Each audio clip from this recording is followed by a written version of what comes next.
Ce n'était plus une ville couchée, où se profilait jadis au coin des rues, frémissante dans la nuit chemise noire et svastika,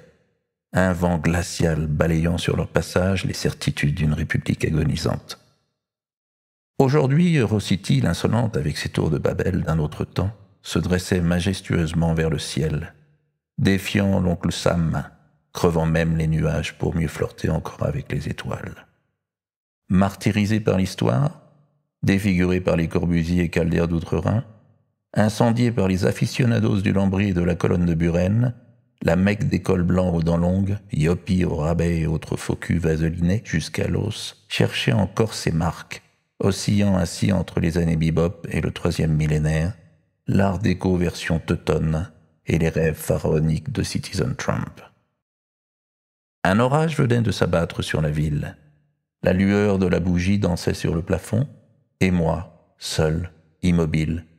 je regardais la pluie ruisseler sur la vitre et les tours sans visage se profiler dans l'obscurité tels des paquebots sans âme perdus entre Capricorne et Cancer. Dire que je rêvais depuis mes 16 ans d'Ouest sauvage, de paysages cinémascopes où des monstres d'acier écrasés par le soleil plongeaient leurs dents acérées dans un sol incandescent, résonnant encore des cris et des galops effrénés des tribus comanches. Je me demandais vraiment comment en étais-je arrivé là, et ce que je pouvais bien foutre dans cette galère, en cale sèche, à quelques encablures de Manhattan, mon bâton de pèlerin à la main, convertir aux joies du diatonisme de jeunes brebis égarées sur les chemins de la surdité. Le rêve américain, le mythe du self-made man, Broadway et Hollywood, tout ça se barrait à vitesse grand V. L'Amérique femme fatale, maîtresse d'un soir, s'évanouissait dans les brumes du petit matin, alors que l'Europe, la mère patrie quant à elle, me retenait dans ses filets, me protégeant ainsi malgré moi du chant des sirènes et autres chimères. Qu'il était loin le temps des yesterday, flirt de collégiens et rendez-vous secrets, des billets doux et des baisers volés, des rendez-vous sur les routes de l'été, longues et interminables langues de goudron dansant dans la chaleur de juillet, où je chevauchais, comme porté par le vent, ma fière monture, partant ainsi sur les chemins de traverse rejoindre ma bien-aimée qui m'attendait. Illusions perdues et espoirs déchus flottaient désormais inertes, tels des radeaux de fortune sur la rivière pourpre de mes amours.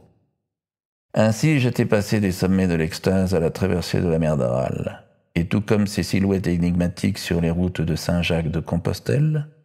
enroulé dans ma toge, je scrutais en vain la moindre oasis ou un néon rose ondulant dans la moiteur de la nuit.